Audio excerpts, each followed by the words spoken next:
Nah, ditambah lagi 2025 ini PSSI akan mendapat kucuran dana 227 miliar.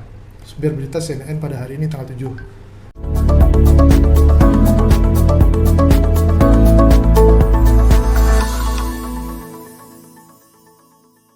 Warta KVTV melayani informasi Anda seputar Kepulauan Riau. Hari cukup melelahkan juga habis ngedisi sejumlah naskah. Nah, hari ini kita kembali kepada konten dengan segmen Ada Apa di Balik Berita. Setiap berita pasti ada rancangan besarnya di belakang itu. Dan itulah kacamata seorang jurnalis akan melihat kalau berita ini muncul pasti target akhirnya seperti apa. Nah, seperti video kemarin tanggal 6 Januari 2025 kita sudah membahas di balik pemecah Sinteyong ini mungkin langkah awal dari seorang ketua PSSI Erick Thohir yang memang mempunyai habitus sendiri mencari pelatih gitu loh. Karena Sinteyong sendiri adalah pelatih yang dibawa oleh Iwan Bule, ketua PSSI sebelumnya.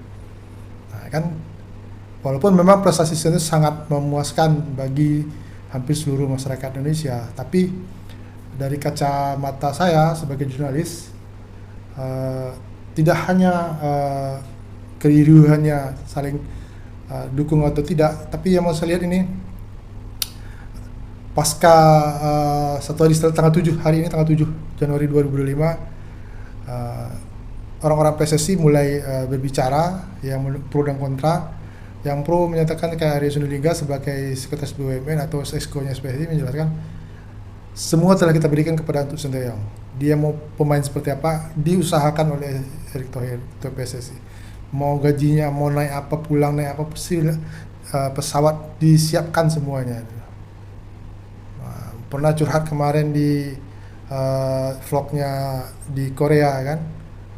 Nah, ya mungkin bukan yang dilihat dari pemicu kenapa Sinteyong curhatnya ke media temannya yang akhirnya memang nonton hari pertandingan melawan Arab Saudi gitu loh ya.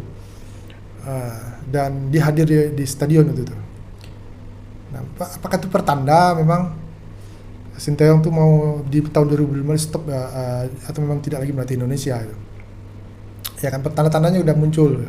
Selain kemarin ada kita lihat hari ini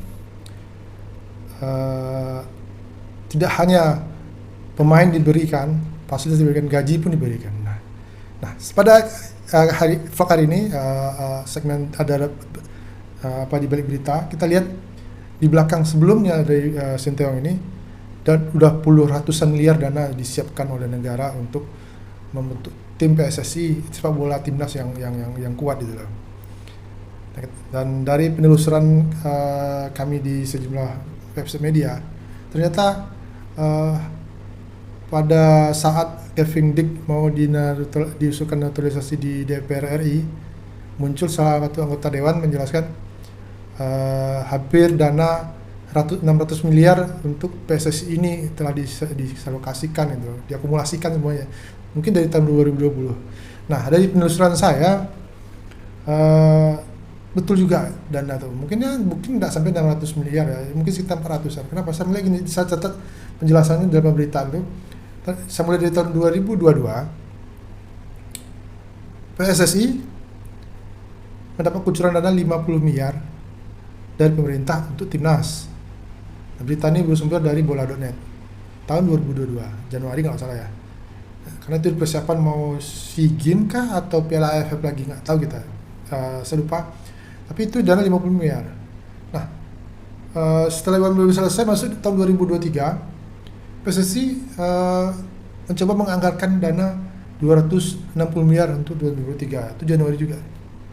Kenapa? Ada event, kayaknya event pertandingan U17, U15, U20, U23, SEA Games, banyak lah event bola dan belum lagi bonus-bonusnya nanti dalam pertandingan. Memang waktu itu Indonesia dapat medali emas ya kan?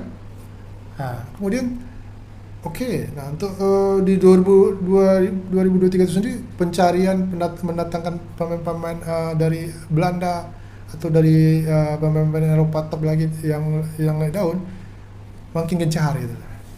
Puncaknya 2024 di tengah persiapan pemilu pilkada, ternyata pemerintah juga menganggarkan dana hampir 127 miliar yang oleh Sri Mulyani menjelaskan itu di detik.com biasanya, tapi diralat lagi oleh sama PSSI bahwa dana hanya sekitar 120 miliar gitu, sekitar ya. Nah, kalau kita akumulasikan itu 260 ditambah 50 dari 310 ditambah 120 dan 400 lebih lah ya. Ya, 430-an juta miliar itu, bukan juta lagi itu. Karena memang kita tahu pertandingan banyak pemain ini yang sewa lapangan, pertandingan antar klub, uji coba pemain, kemudian naik pesawat charter yang mewah gitu. Nah, artinya negara telah memberikan dana besar gitu, untuk Sinteyong, untuk Pertipati dan PSSI. Nah, walaupun mungkin kita tahu mungkin dana ini mungkin ada beberapa dari Erick Thohir sendiri yang membiayai, gitu. Mungkin saja, itu analisa saya. Tapi dengan angka segitu, ibarat kita ngasih pekerjaan pembuatan rumah dengan biaya besar, tentu hasilnya harus yang mewah juga gitu. Nah, ya itulah, apalagi ini dana yang besar ini hanya dikelola untuk tidak hampir 1 juta orang gitu, atau 200 ribu orang gitu.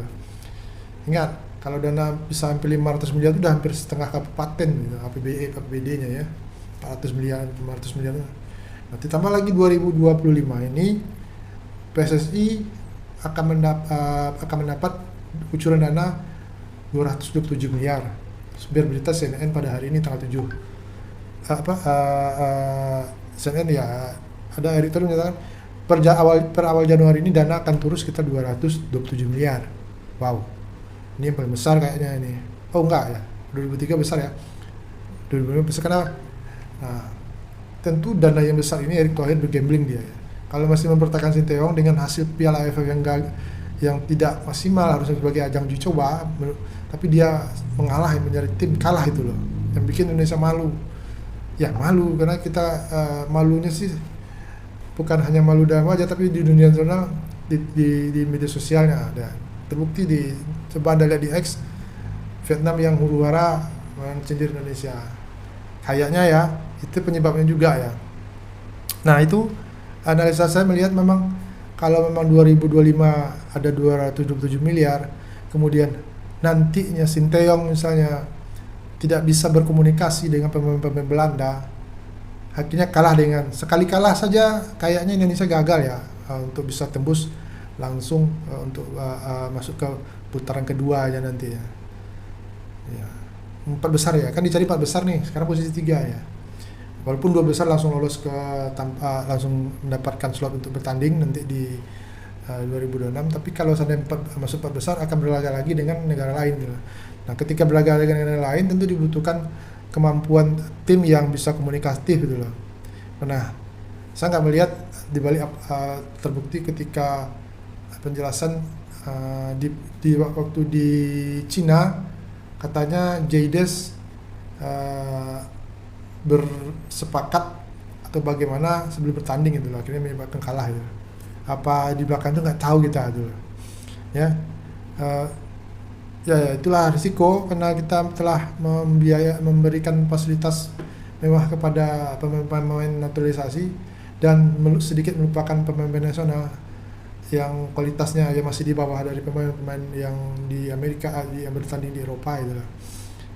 Nah, vertical effect memang kunci bagi Erick Thohir untuk coba-coba. Siapa tahu kalau nanti memang lolos nantinya ya, mungkin bisa jadi tim yang sekelas lebih tinggi lagi akan gantikan ke vertical effect sepertinya, analisasi seperti itu. Misalnya lolos nih, dapat slot misalnya masuk sebagai berapa ya, 30 negara ya, atau berapa negara sekarang ya yang akan bertanding di Piala Dunia 2026 di Amerika nanti, mungkin ganti lagi pelatihnya. Ya apa salahnya, 1 triliun pun bisa disiapkan dana, karena ini satu sekali di sumur kemerdekaan Indonesia ada di sebagai negara itu, ya kan? Tak apa-apa. Nah, mungkin gambling ini yang dicoba karena pengalaman Erick Thohir sebagai pemilik Inter Milan, DC United, dan sekarang Oxford United, ya kita akan rasakan lah seperti apa. Itu saja. Ada apa di balik beritanya kenapa pelatih Sinteyong diganti, ya karena Erick Thohir sebagai ketua PSSI pengen mencari pelatih dia sendiri. Terima kasih.